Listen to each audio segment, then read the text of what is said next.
Y muy buenas noches a todos. Gracias por estar aquí conectados, puntualitos. Llegaron. Bienvenidos a todos. Pues vamos hoy a hacer un viaje interestelar desde las galaxias hasta las mitocondrias. ¿Ok? Es algo súper interesante. Les voy a compartir pantalla para que iniciemos ya esta presentación de lleno. Vamos, compañeros, a viajar un poco atrás, ahí en el tiempo cuando se formó este maravilloso mundo. Así es que prepárate para este viaje interestelar que te llevará a conocer desde la inmensidad del universo hasta el mundo microscópico de las bacterias. ¿Estás listo? Vamos entonces. Estamos listos. Perfecto. Todo inició acá hace 15,000 millones de años, cuando surge la teoría del Big Bang, ¿verdad?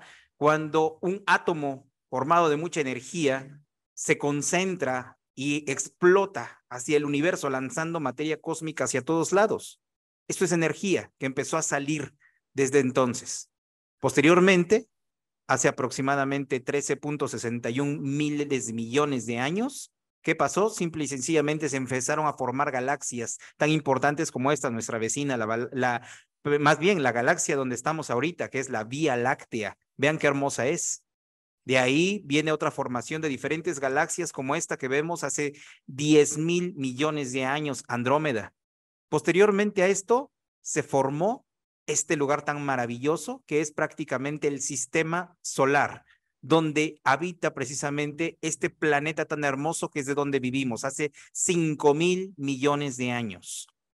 Y posteriormente surge este planeta hace 4,500 millones de años. Imagínense qué edad tiene la Tierra. Entonces, esto es muy importante que lo analicemos porque en esta línea es donde nosotros vamos a seguir. A partir de aquí, empezamos a ver que hace 3,800 millones de años, ¿sale? Se forma la litosfera, la hidrosfera, es decir, toda esta parte que conocemos hoy como una atmósfera, lo que está formado los mares, de lo que está formado todo, la tierra propiamente, su vegetación, esto es lo que se está formando hace 3,800 millones de años. Y resulta que después de eso surgen esto tan interesante que dice que es en un grupo científico se ha generado un retrato genético del primer antepasado de todos los seres vivientes. Y miren lo más sorprendente, dice, este venerable ancestro era un organismo unicelular parecido a una bacteria. ¿Cuánto tiempo tiene esto que sucedió? Hace 400 millones de años, cuando la Tierra apenas tenía 460 millones de años. Imagínense, ¿qué edad tienen las bacterias? Entonces, esto es muy interesante que lo analicemos. ¿Por qué? Porque hoy vamos a ver la evolución que estas bacterias han tenido y la importancia que tienen en nuestra vida día con día. ¿Ok? Después de ello, surgen las plantas hace 500 millones de años apenas. ¿Ya? Y posteriormente surgen el reino animal, como lo conocemos, hace 200 millones de años. Y finalmente, vean, surge el hombre hace 2,5 millones de años. Este es un retrato de un Australopithecus, uno de los primeros habitantes humanos sobre la Tierra. Y este empieza a evolucionar y es apenas hace 300,000 años cuando surge el último ser que es prácticamente de los que ahorita han evolucionado finalmente, que se llama Homo sapiens sapiens. Y este Homo sapiens sapiens desarrolla, ¿verdad? A partir de ahí surge hace apenas 40,000 años el llamado hombre moderno. Y vean qué tiene el hombre moderno, ya empieza a ponerse varios artefactos como sus botas, como todo ese tipo de cosas y colgajos que se empieza a cubrir el cuerpo, ¿verdad? Y empieza a cambiar su estilo de vida. Ahora van a poder entender ustedes por qué es que hoy en la actualidad tenemos una incidencia tan alta de los problemas como son la obesidad y la diabetes. Y tiene que ver directamente con toda esta evolución que ahorita vamos a analizar. Primeramente, vamos a hablar un poco acerca de la simbiosis bacteriana con las células eucariotas. ¿Qué fue lo que sucedió primeramente? Bueno, teníamos una célula, ¿verdad? Una célula eucariota a la cual tuvo que ingresar una serie de células organismos unicelulares, ¿verdad? Que son estos rojitos que vemos acá, que se conocen como bacterias aerobias, y esas bacterias aerobias dieron lugar a una célula, ¿verdad? Que va a contener en su interior estructuras que se le llaman mitocondrias. Desde ahí surgen las mitocondrias. Entonces, ¿qué es lo que va a suceder simple y sencillamente? Que existe una relación simbiótica donde ambas células reciben un beneficio. Primera, la célula eucariota va a recibir la energía que va a producir esta bacteria que es prácticamente formada ya o que está formando su mitocondria. Es la pila, el motor de esta célula, ¿ok? ¿Y qué es lo que va a recibir la mitocondria? La protección que la célula eucariota le puede proporcionar, aparte de un sitio donde vivir tranquilamente. ¿Ok? Entonces, esta relación simbiótica da origen a dos tipos celulares. Las células eucariotas, que son parte prácticamente de los animales, donde estas mitocondrias se encargan de producir energía, y vamos a ver que lo que pasa en las plantas y en algunos protistas es que estas mismas mitocondrias o bacterias ancestrales van a formar parte de los llamados cloroplastos. Y estos cloroplastos, ¿qué son? Simple y sencillamente van a ser los que van a realizar la fotosíntesis. O sea, vean esta parte tan importante. ¿Por qué? Porque a través de esto vamos a recibir oxígeno. Ellos van a producir oxígeno que nosotros vamos a utilizar y nosotros vamos a producir dióxido de carbono que ellos van a utilizar. Entonces, esta es la importancia de que mantengamos las plantas, los árboles, ¿sale? No podemos estar simple y sencillamente talando y acabándonos este mundo porque nos vamos a quedar sin ese oxígeno que nos hace falta, finalmente, ¿ok? Y luego resulta que todo empieza aquí en la fecundación. Aquí estamos viendo un óvulo y estamos viendo varios espermatozoides. ¿Verdad? ¿Qué va a pasar aquí? Resulta que las mitocondrias vienen adentro del óvulo. ¿Verdad? Esas mitocondrias van a mantener al óvulo vivo desde que sale del ovario hasta que llega a ser fecundado, hasta que finalmente se elimina del cuerpo. Pero resulta que los espermatozoides no tienen mitocondrias aquí adentro donde estoy señalando. Ellos solamente tienen unas mitocondrias aquí, en esta zona de su cola, prácticamente de su flagelo, y esas mitocondrias lo que van a generar es energía para que el flagelo se pueda mover y el espermatozoide se pueda desplazar.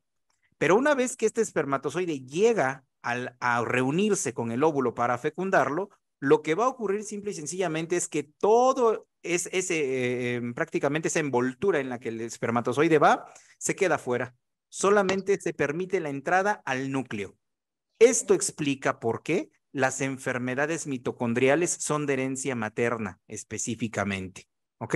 Entonces, eso hay que anotarlo, por favor, que les quede muy clarito.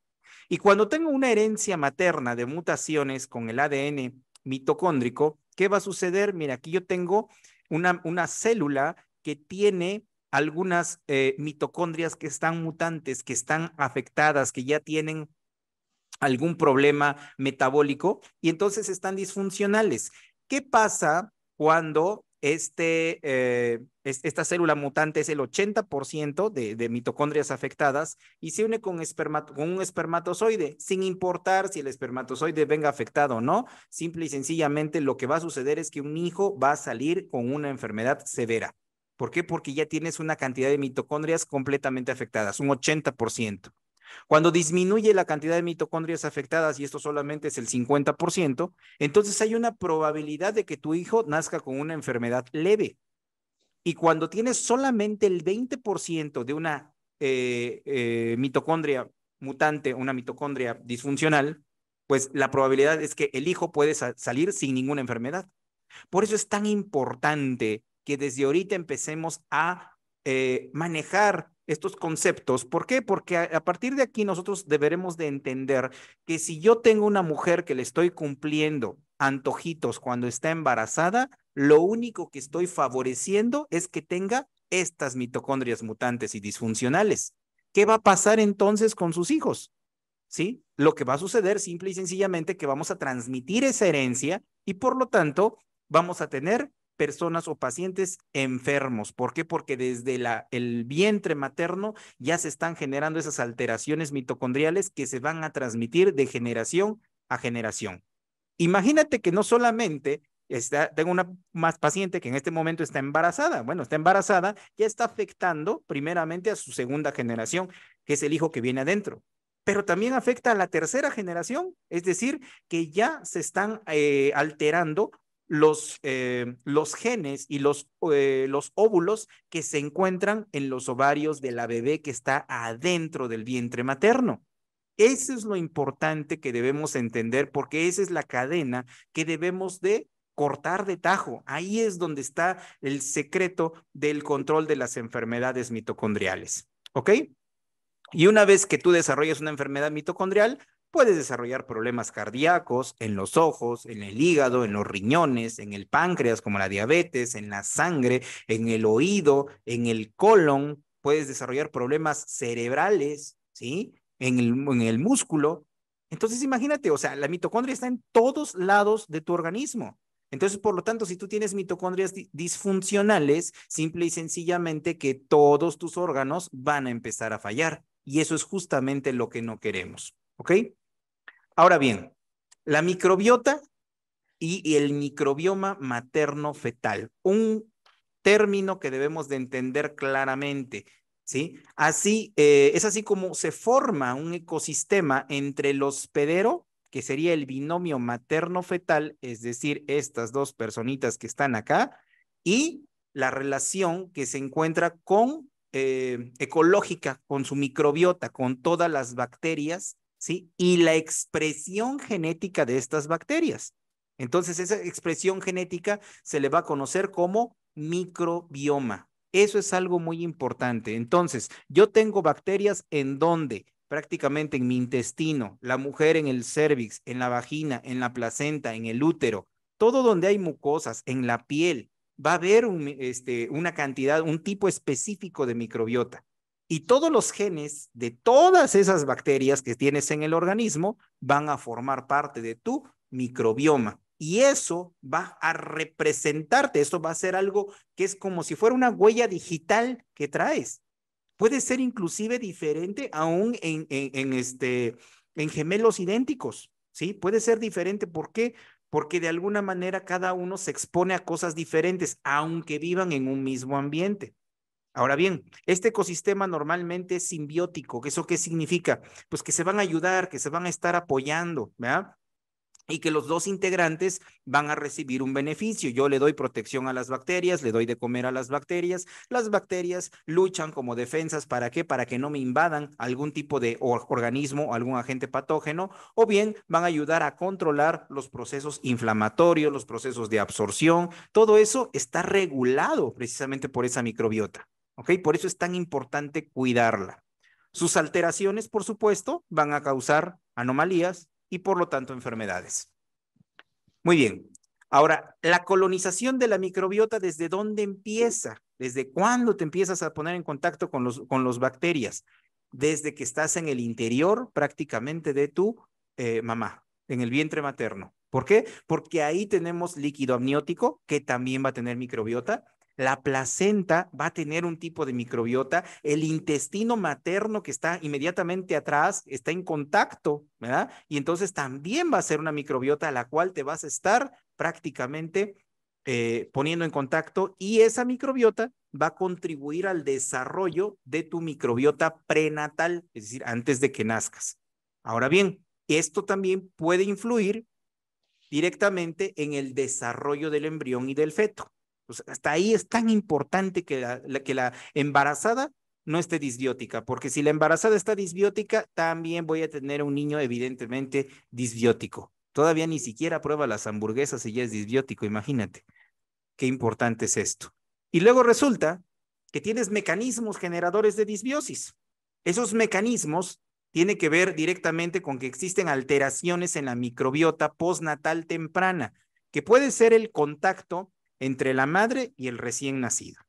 Puede ser directamente la forma del parto.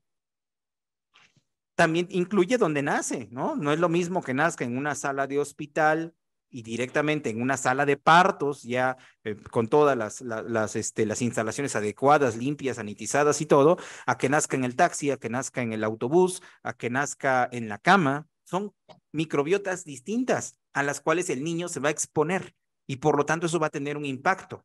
La forma como nace este niño no es lo mismo que nazca de parto a que nazca por cesárea. En teoría se dice que si este niño nace por parto, entonces se va a exponer a esa microbiota vaginal que si es sana, va a ayudarle al niño a tener una mejor evolución, va a tener una mejor adaptación, a diferencia cuando nace por una vía cesárea. ¿Por qué? Porque entonces lo primero que va a captar son bacterias de hospital, ¿sale? Que son, y muchas de las veces son bacterias patógenas. Entonces eso no le van a ayudar a tener un desarrollo adecuado y una adaptación adecuada, por lo tanto. Pero imagínate también que tenemos una paciente que trae infecciones vaginales, que trae problemas ya de disbiosis, que trae un crecimiento súper importante de hongos a nivel vaginal. Si yo le expongo a ese bebé a través de un parto, pues ya prácticamente lo estoy exponiendo a una microbiota dañina. Entonces, por eso es muy importante que tenemos que analizar y tenemos que cuidar todos esos aspectos en la mujer embarazada. Y luego entonces, ¿de qué se va a alimentar? ¿Va a tomar leche materna? ¿Sí? ¿Va a tomar fórmula? ¿O qué le van a dar al niño? Todo eso va a impactar directamente en desempeñar, ¿sí?, un papel y la susceptibilidad para que este niño pueda desarrollar enfermedades como la obesidad, la diabetes, las alergias, el asma o problemas autoinmunes. Entonces, vean, esos son los mecanismos importantes de la disbiosis. Ahora bien, pues podemos entonces considerar, ¿verdad?, que a la microbiota humana y su expresión genética colectiva, que es todo ese microbioma, es un órgano más de tu cuerpo. ¿Por qué? Porque prácticamente es un componente de tu sistema inmune. ¿Cuál es la inspiración de Sankey? Precisamente la inspiración de Sankey y de toda esta ciencia se inicia estudiando al superhumano. ¿Y qué es lo que estamos viendo aquí? Una persona de edad que va corriendo, entonces esta persona está actuando, está funcionando su organismo de forma adecuada. Eso es lo que queremos, llegar a una longevidad. Y la longevidad se trata específicamente de entender tu vida, extender tu vida de forma saludable.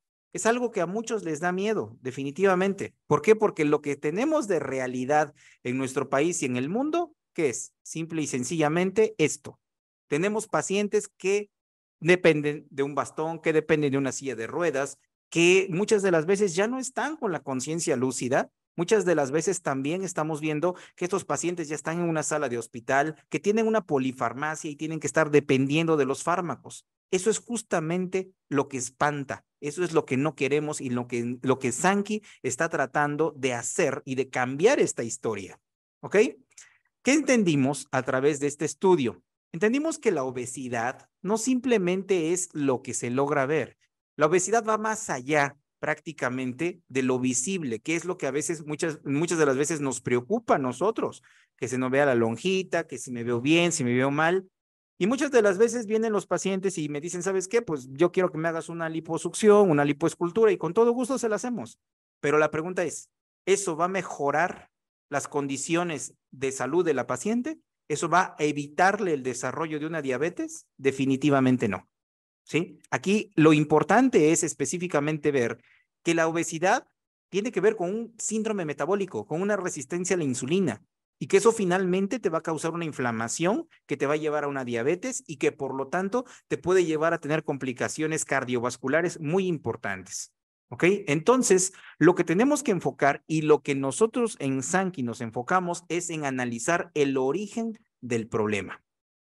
El abordaje normal, común, que en la mayor parte de los sistemas de salud se están utilizando, pues es que simple y sencillamente casi nunca se llega al problema, solamente se ataca los síntomas, se reducen marcadores, por ejemplo, pues si vas a control de glucosa, vamos a ver si tu glucosa está normal, si tu hemoglobina glucosilada bajó o no, pero no estamos haciendo nada por quitar la resistencia a la insulina, tampoco estamos haciendo nada por cambiar los resultados o las alteraciones que pueden llegarse a presentar en, por ejemplo, en los lípidos, ¿sí? Entonces, necesitamos hacer cambios que verdaderamente lleguen al origen del problema, no solamente tratar la sintomatología.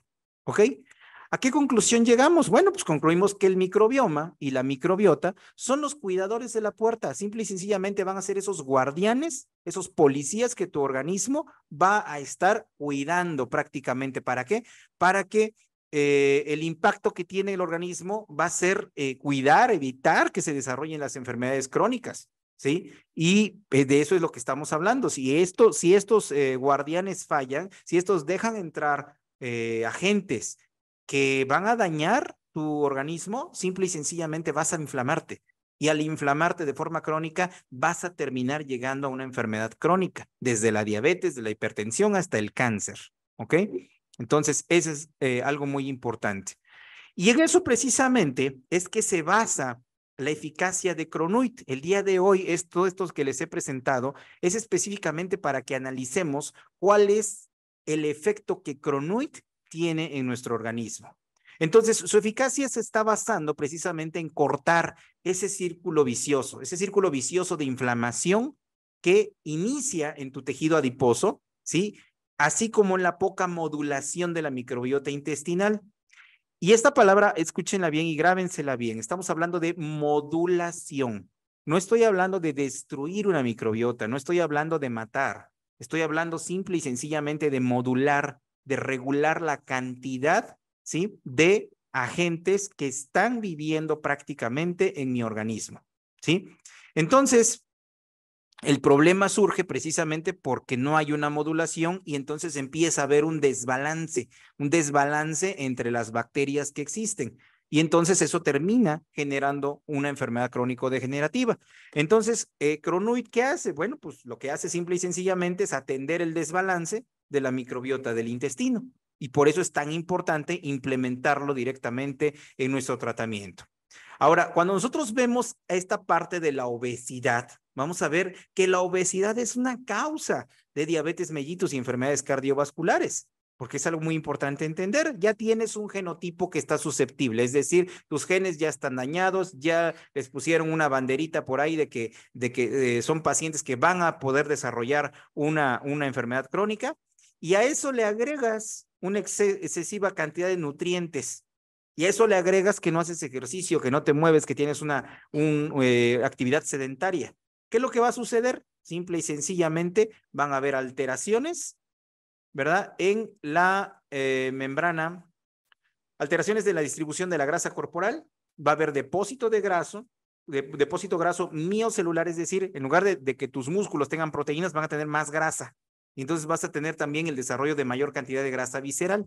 Todos estos eventos generan alteraciones, primera en las adipoquinas, segunda, disminuye la adiponectina, ¿sí? Aumenta citocinas inflamatorias, aumenta ácidos grasos libres, y esto va a generar ¿qué? Bueno, pues primero una inflamación crónica subclínica, y pongan atención en esta parte. Dice inflamación crónica subclínica, es decir, que no te estás dando cuenta y estás inflamado.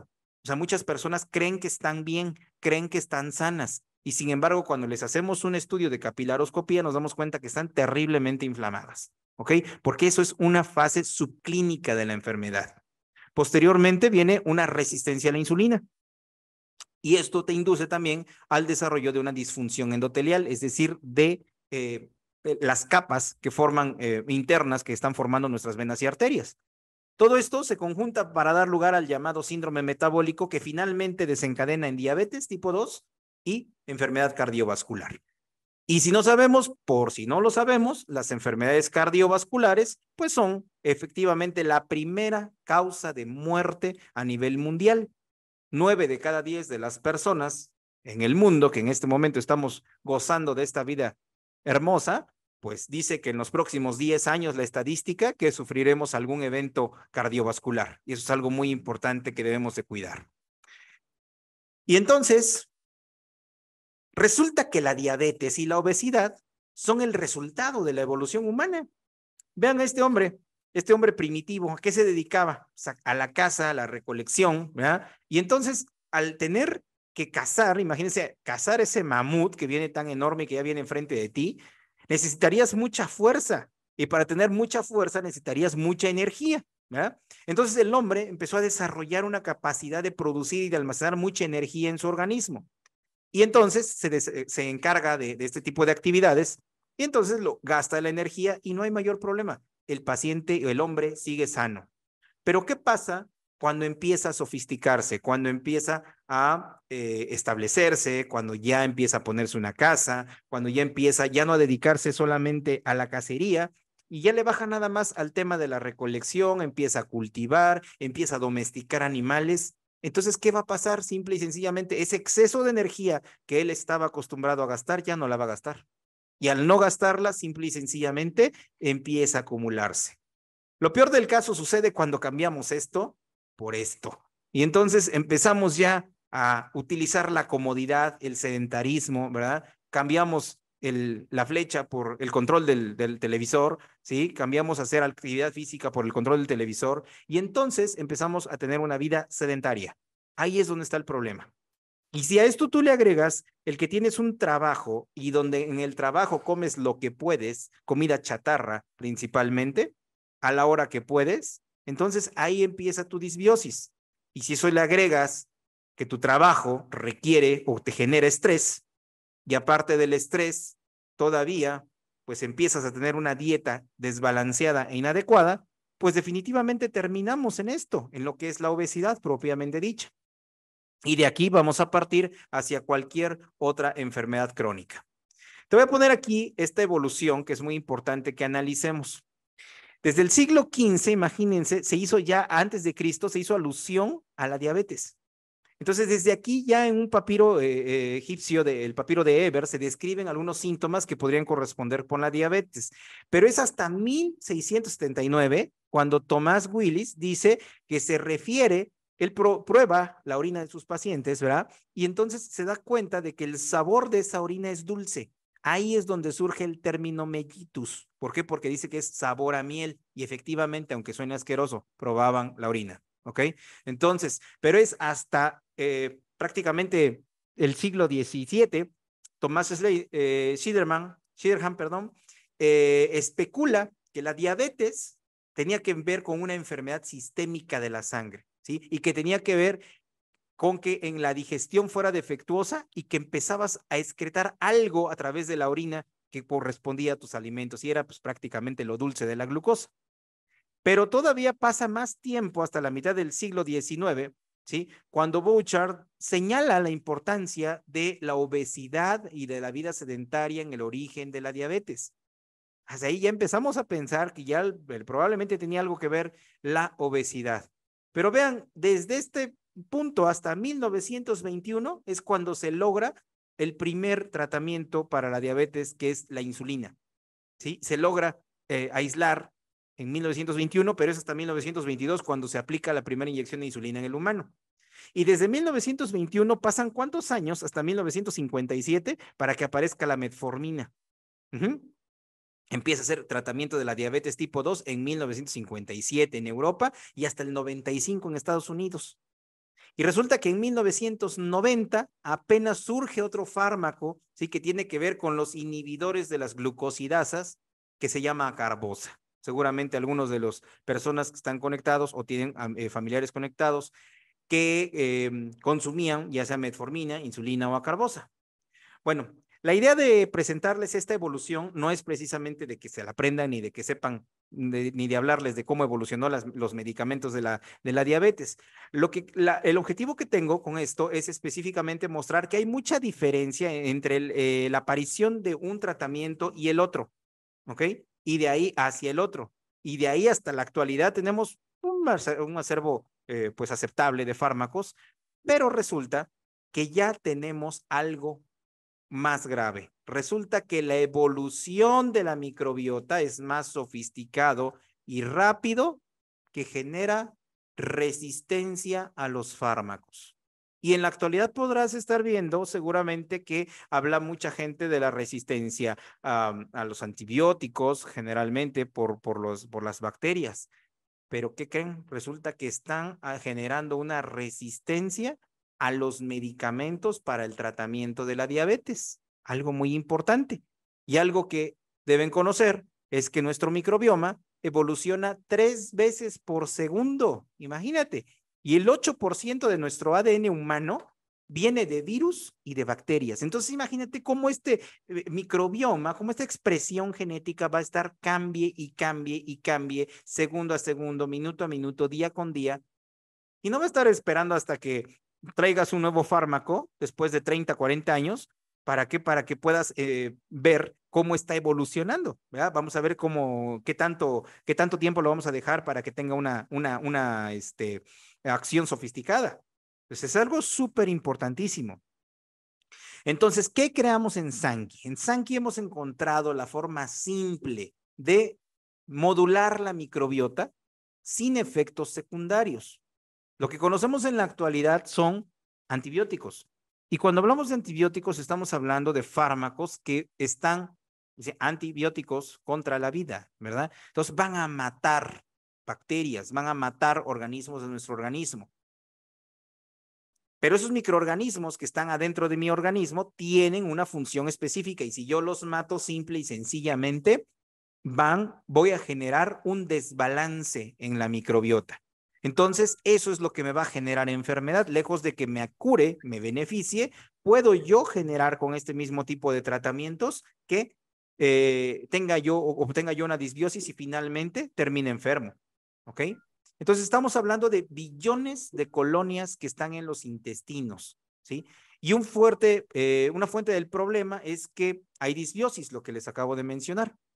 Además, se suman bacterias y hongos oportunistas. Y vean este honguito que está aquí, se ve bien bonito. Ese honguito se llama cándida, ¿sí? Y resulta que la cándida, pues puede ser tu mejor amiga o puede ser tu peor enemiga. ¿Por qué? Porque si bien yo la necesito para digerir carbohidratos, bueno, cuando cándida empieza a crecer, cándida me va a mandar a que coma carbohidratos, ¿ok? Eso es algo súper interesante. Y fíjate aquí cómo los hongos son capaces de influir en tu salud digestiva, ¿ok? Resulta especialmente interesante descubrir que detrás de tus hábitos, detrás de esos hábitos alimenticios que tienes, muchas de las veces hay una comunidad de hongos, de bacterias reclamando esa comida favorita, no la tuya, sino la de esas bacterias, la de esos hongos. Entonces, los hongos van a manejar dos estrategias de supervivencia. El primero es a corto plazo. Cuando vas felizmente con el nutriólogo, ya viste que tienes unos kilitos de más y resulta que el nutriólogo te dice, ¿sabes qué? Pues vamos a empezar un plan de dieta y no vamos a comer nada de azúcares, absolutamente cero azúcar. ¿Qué va a suceder? A corto plazo van a producir o va a estimular la producción de un tipo de sustancias que se llaman exorfinas. Y esas exorfinas tienen que ver con el placer, con la adicción, ¿sale? Y entonces de modo que se te va a estar apeteciendo volver a comer el alimento que los hongos te están indicando que comas. Habitualmente te piden que comas azúcar, carbohidratos específicamente.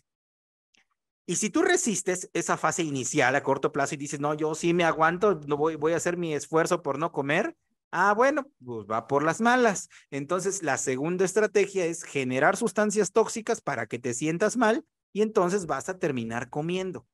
Esa es una de las causas y de las razones del fracaso en la consulta nutricional.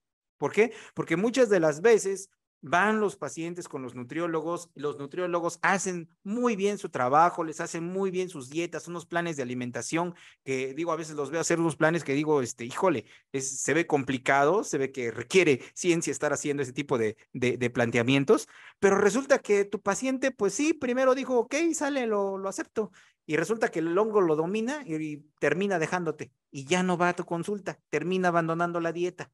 Pues no es tu paciente, no te sientas mal, son las bacterias, son los hongos, ¿ok? Entonces a ellos son los que tenemos que modular, ¿ok?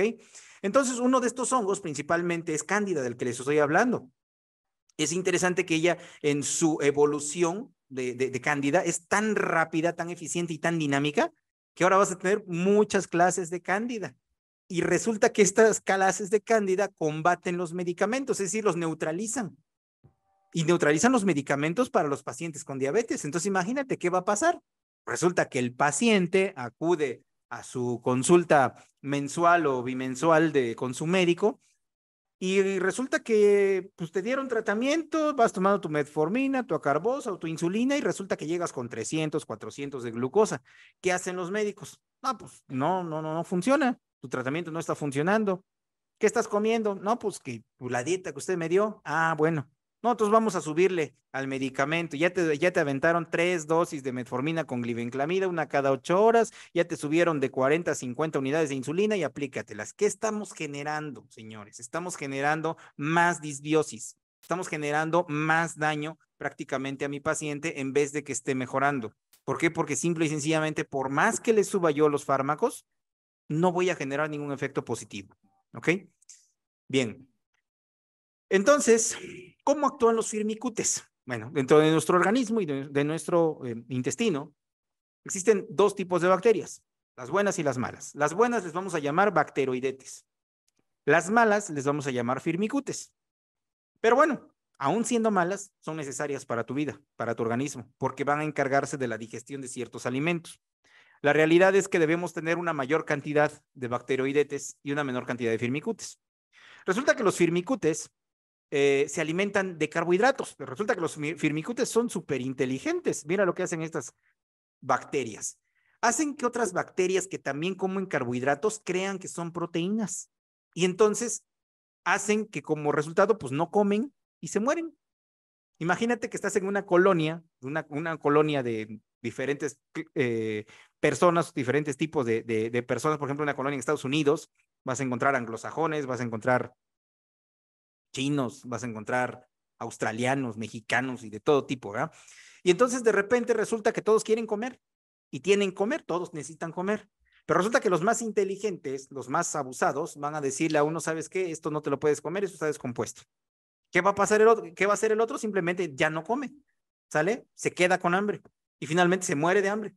Y el otro simplemente comiéndose todo lo que sí puede aprovechar. ¿Por qué? Porque sencillamente nunca estuvo descompuesta la comida y sí la podían comer todos, solamente los engañaron. Entonces, eso es exactamente lo que las bacterias hacen y lo que los firmicutes hacen con el otro tipo de bacterias. Y por eso es que de repente ellos empiezan a subir, a subir, a subir, a subir, a subir. Y una vez que ellos suben, son agentes generadores de citocinas que se les llama proinflamatorias, es decir, que generan inflamación y generan disbiosis. ¿Ok? Entonces, vean qué inteligentes son las bacterias. Luego, entonces, ¿por qué la gente no pierde peso? Pues no pierde peso si tu cuerpo no está influenciado por otro microbioma, es decir, por nuestro microbioma. En realidad, todas las respuestas y las manifestaciones que tú vayas a dar, pues no son tuyas, son de la microbiota. Entonces, la microbiota manipula la conducta alimentaria del huésped, o sea, prácticamente estamos secuestrados por las bacterias, secuestrados por los hongos, y es un cuerpo secuestrado por bacterias y por hongos que ellos están haciendo, o tú haces lo que ellos dicen. Entonces la obesidad, fíjense aquí, puede ser contagiosa a través del intercambio de la microbiota. ¿Por qué? Porque tú estás generando también ambientes obesogénicos. Tú estás conviviendo con gente, ¿sí? A la cual le estás induciendo un tipo de dieta, un tipo de patrones alimenticios, ¿sí? Y aparte de eso, estás en contacto con ellos. Les transfieres tu microbiota. ¿Cómo influyen las bacterias dañinas en nuestras ganas de comer antojos? Pues primero, te producen toxinas, ¿sí? Están cambiando, alterando tu estado de ánimo. Si no estás, si estas no obtienen lo que quieren, tu estado de ánimo cambia. Y entonces no te preguntarás por qué los que andan disbióticos siempre andan enojados, siempre andan de malas. ¿Por qué? Porque simple y sencillamente, pues, están inflamados, ¿ok? Luego modulan los receptores del gusto, aumentan receptores opioides y cannabinoides, receptores que les gusta la adicción, ¿ok? Y luego activan un circuito de recompensa mediante la producción de dopamina y serotonina. O sea, si no comes lo que ellas están diciendo, simple y sencillamente te vas a empezar a sentir mal, ¿ok? Entonces, esa es la forma como las bacterias nos manipulan. Y por eso es que las personas simple y sencillamente no pierden peso. ¿Ustedes creen que la diabetes mellitus puede ser contagiosa? Pues lo que sabemos en la actualidad, o lo que por lo menos en la mayor parte de las personas y de los grupos médicos dicen, es que no es contagiosa, pero ¿qué creen? La respuesta es que sí, ¿sí? Pero eso es algo que prácticamente para muchos médicos para muchas personas del área de la salud, no lo podemos entender tan fácilmente en este momento, nos cuesta creerlo. ¿Por qué? Porque simplemente nos han vendido la idea de que la diabetes no es contagiosa, es una enfermedad crónica degenerativa no transmisible. Y resulta que todo lo que estamos viendo es que realmente es transmisible porque te lo está generando la microbiota y gran parte de tu organismo son bacterias. Entonces, estás transmitiendo toda esa información genética, tienes más cantidad de genes bacterianos que los propios genes del ser humano. ¿Ok? Entonces, ese es algo muy importante.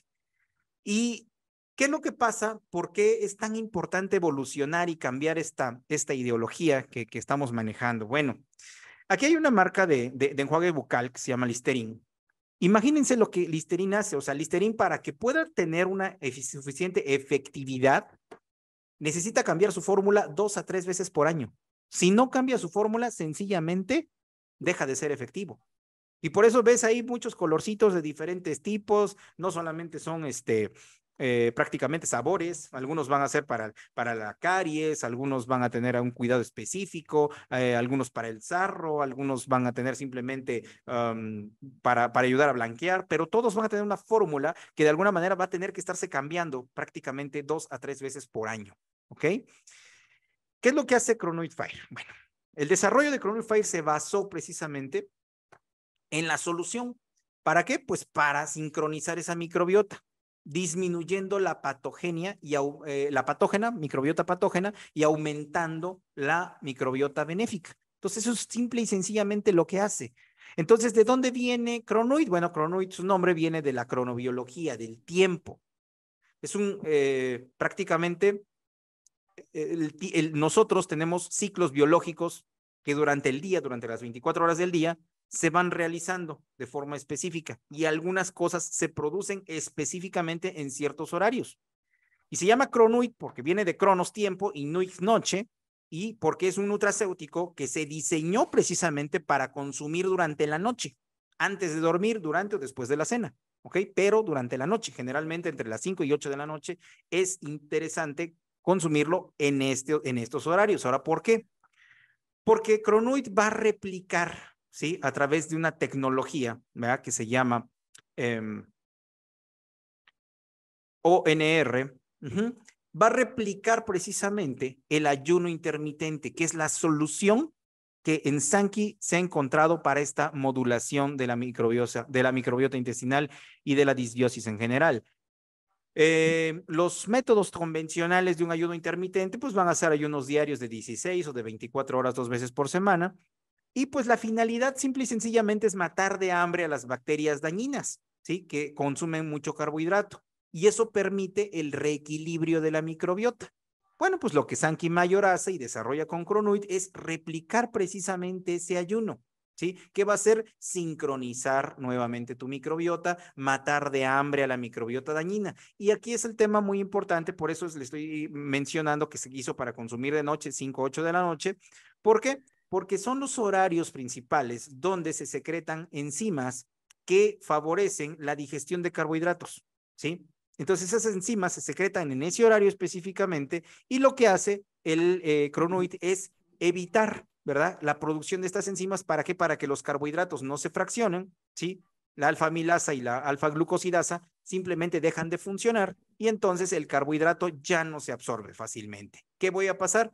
¿O qué va a pasar simple y sencillamente? Que la microbiota dañina que consume mucho carbohidrato, pues se va a empezar a quedar con hambre hasta que disminuya la cantidad de excedente.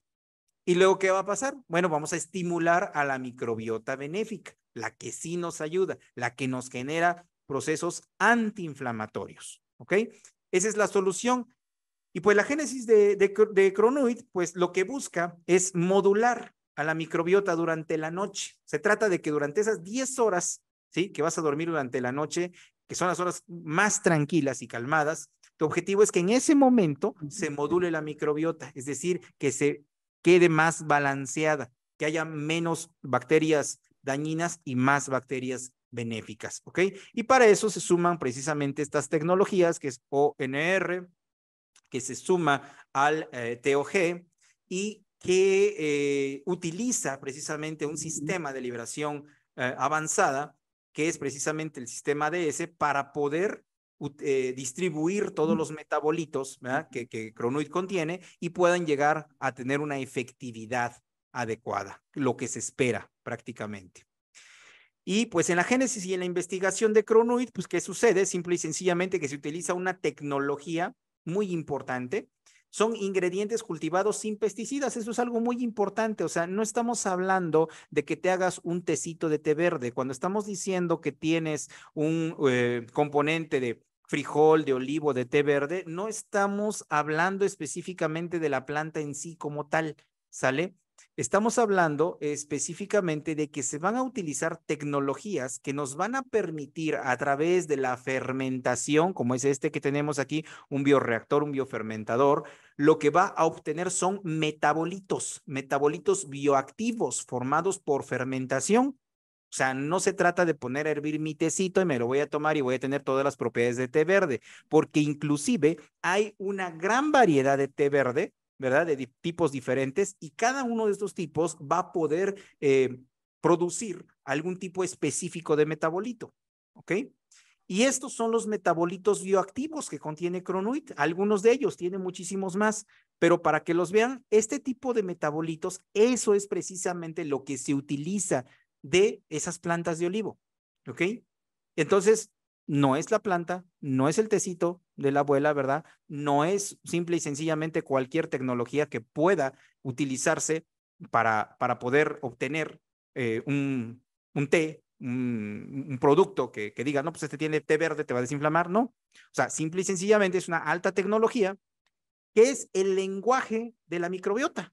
¿Sí? Esto es el lenguaje de la microbiota, esto es lo que la microbiota entiende a través de este sistema nano, que es la tecnología que utilizamos, permite que a través de la producción de estos metabolitos podamos interactuar, es decir, podamos mantener una expresión genética de la microbiota. Por lo tanto, lo que estamos haciendo con esto simple y sencillamente es hablar con la microbiota, es hablarles,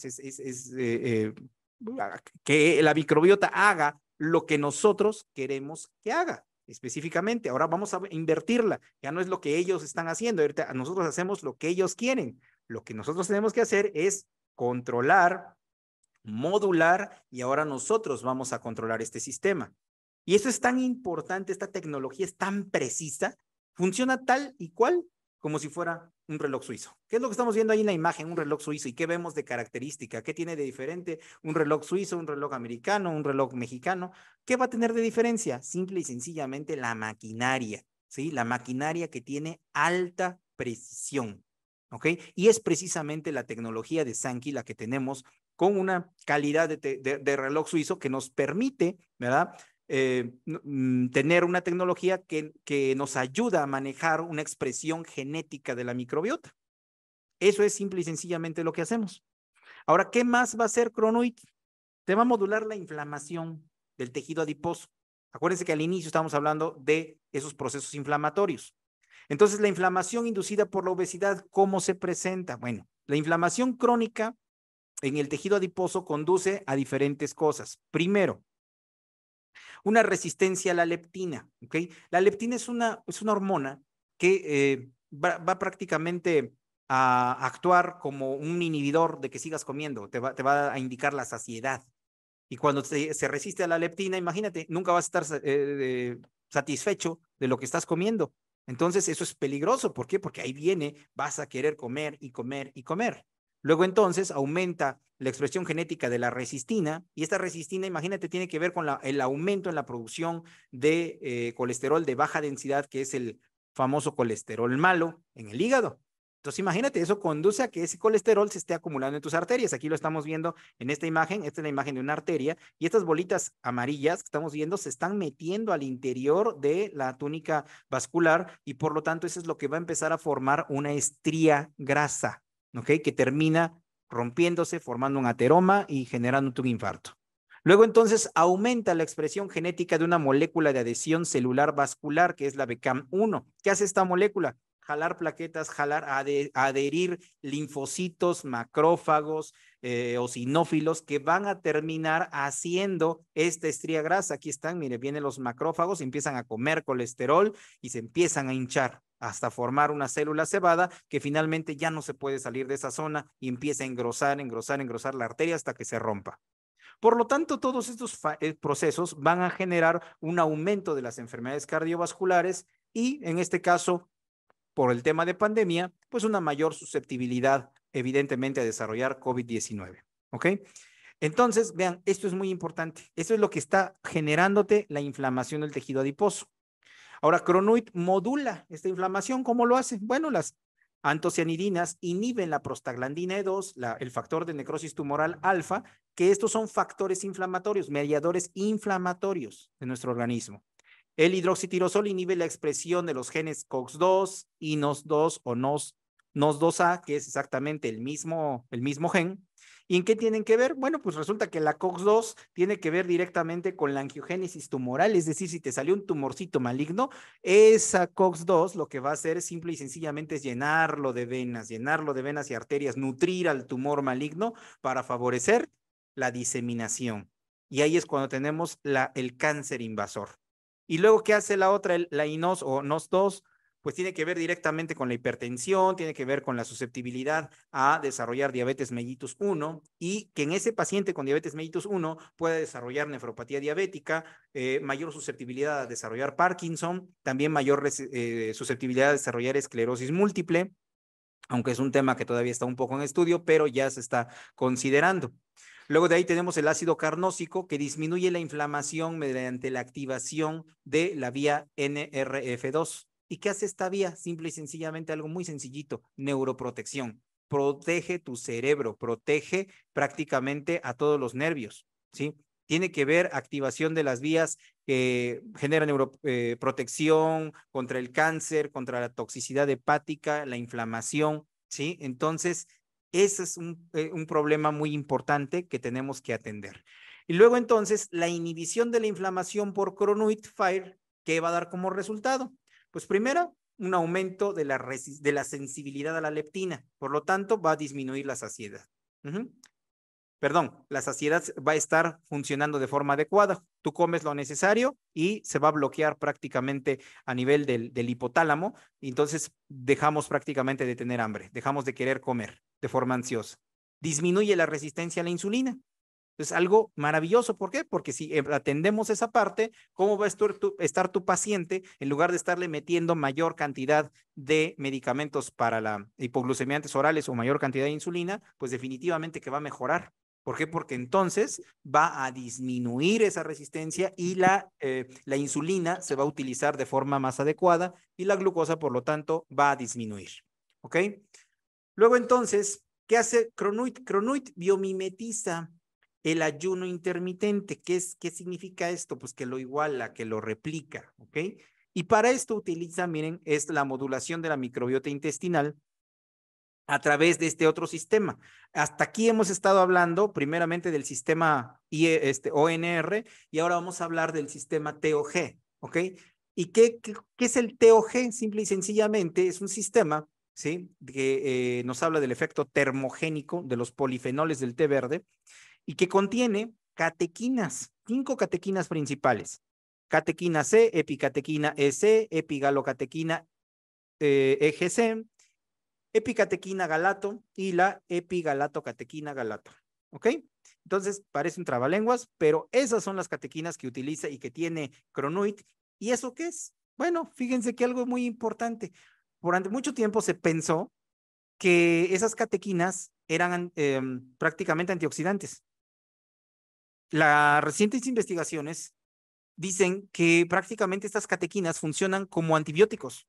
Funcionan como antibióticos sin el efecto destructivo, por supuesto que esas tienen, pero que hacen precisamente que disminuyan los agentes patógenos. Entonces funcionan como antibióticos que atacan específicamente a bacterias que consumen carbohidratos, ¿sí?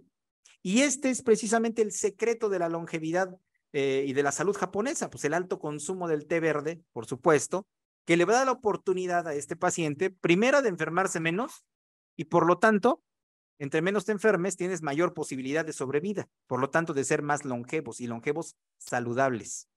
Ahora, lo que tiene Sankey Mayor, repito, no es cualquier tecito que te encontraste en el parque ahí o en cualquier campo ahí sembrado, no. Sankey Mayor tiene una plantación específica, ¿sí? Lo que estamos viendo en pantalla, lo que es el Centro de Investigación Sankey Mayor, que investiga acerca de los polifenoles del té verde, está ubicado en Suikoka, Japón, y vean que es una plantación 100% orgánica. ¿Y qué significa esto? Simple y sencillamente que está libre de pesticidas y de agroquímicos. Y entonces, en este lugar precisamente donde está retratado el ingeniero Alejandro López Tello, existe una plantación donde existe una variedad impresionante de diferentes especies, diferentes tipos de té verde. Y todos ellos van a tener ciertas características específicas que van a utilizarse a través de los bioreactores para producir todas esas catequinas, para producir todo ese tipo de compuestos, ¿verdad? Que van a ayudar o que van a formar parte de este cronoid y que nos van a dar un efecto específico. Ahora bien, ¿qué es lo que va a pasar con cronoid y con los polifenoles del té verde? Bueno, su principal impacto de esos polifenoles va a ser en el intestino. ¿Qué va a hacer? Modula la percepción del quorum sensing. ¿Y qué es el quorum sensing? Simple y sencillamente es la forma como las bacterias se comunican. Ese es el lenguaje de la bacteria. ¿Ok? ¿Y qué tiene que ver directamente con ese lenguaje? Bueno, puede ser un mecanismo de la señalización competitiva o cooperación entre especies de bacterias o entre bacterias y el huésped. ¿Sí? O sea, es la manera como nuestro organismo se va a comunicar con las bacterias y es la manera como esas bacterias se van a comunicar entre bacterias para dar un resultado. ¿Qué tipo de acciones, qué tipo de regulaciones se llevan a cabo en el quorum sensing? Bueno, pues primera la simbiosis. Segunda, la modulación prácticamente de la cantidad y el tipo de bacterias que existen. La producción de bacteriocinas, ¿verdad? Que son las citocinas bacterianas con las cuales ellos se comunican, con las cuales ellos de alguna manera inclusive atacan, ¿sí? La formación de un biofilm, la replicación, la forma como se conjugan, ¿sí? La forma como compiten entre ellas, cómo pueden llevar a cabo una esporulación, cómo es un mecanismo de reproducción, el grado de virulencia que ellas pueden llegar a desarrollar, todo eso se regula a través precisamente de ese quorum sensing. Por eso es algo tan importante. Entonces, eso va a estar regulando precisamente ese té verde. ¿Qué más va a hacer? Va a matar de hambre al Helicobacter pylori. Seguramente ustedes han escuchado por ahí en alguna endoscopía o algún paciente que le hicieron alguna endoscopía con toma de biopsia y le dicen, ¿sabes qué? Tienes Helicobacter pylori. Y es un paciente que siempre se está quejando de reflujo gastroesofágico. Es una de las causantes principales de reflujo gastroesofágico. ¿Y qué es lo que va a pasar? Simple y sencillamente, pues que este Helicobacter pylori le encanta el azúcar, le encantan los carbohidratos. Entonces, en el momento en que tú le pones algo que evita que absorba carbohidratos, pues por supuesto que va a ir para abajo. En lugar de que estemos manejando altas dosis de medicamentos y de inhibidores de bomba de protones, como usualmente se trabaja con este paciente con Helicobacter pylori, que finalmente muchos de ellos simple y sencillamente resisten al tratamiento y hay que dar retratamiento y retratamiento al paciente hasta que prácticamente terminas barriéndole la microbiota y tú mismo lo llevas a una disbiosis. ¿Ok? Entonces, por eso es muy importante atender este detalle. Ahora, incrementa la flora bacteriana, es decir, bacteroidetes, que les dije que eran los buenos del cuento, los lactobacilos, los otros chicos buenos, y las bifidobacterias. Estos son los 3 tipos de bacterias que normalmente debemos de tener en nuestro intestino y que son los que van a estar trabajando de forma activa con el proceso antiinflamatorio. Y luego, miren qué hace, incrementa la producción de los CSCFAs, que son los ácidos grasos de cadena corta. ¿Y qué son esos ácidos grasos? Simple y sencillamente son los que van a formar esa barrera protectora de todo tu intestino. Ayudan a producir moco, ayudan a producir prostaglandinas, que son nuestras inmunoglobulinas de defensa del intestino, ayudan a que se repare el intestino, ¿sí? A regular los linfocitos T reguladores, aumentar la producción de linfocitos T reguladores, a aumentar la producción del epitelio, disminuir un factor como es el factor de necrosis KB, que de alguna manera genera procesos inflamatorios en el intestino. Entonces, ese es el efecto de esos ácidos grasos. Entonces, vean cómo es tanta la importancia del consumo, lógicamente, de este té verde. ¿Qué concluimos? ¿A qué llegamos prácticamente? Bueno, la conclusión es que Cronoid Fire 2.0 replica el ayuno intermitente. 2, resuelve la inflamación del tejido adiposo. 3, resincroniza la microbiota. O sea, 3 razones fundamentales con las cuales te estoy diciendo debes de tomar Cronoid, ¿sale? ¿Y cuánto tiempo debes de tomar Cronoid? Bueno, tomar Cronoid es prácticamente como si te metieras a bañar, ¿sale? Si te vas a meter a bañar una vez a la semana, pues vas a andar maloliente, vas a andar con un crecimiento bacteriano muy importante. O sea, obviamente te bañas diario, obviamente vas a tener ese aseo diario. ¿Por qué? Porque vas a ayudar a que tu microbiota se esté recuperando diariamente y continuamente. ¿Ok?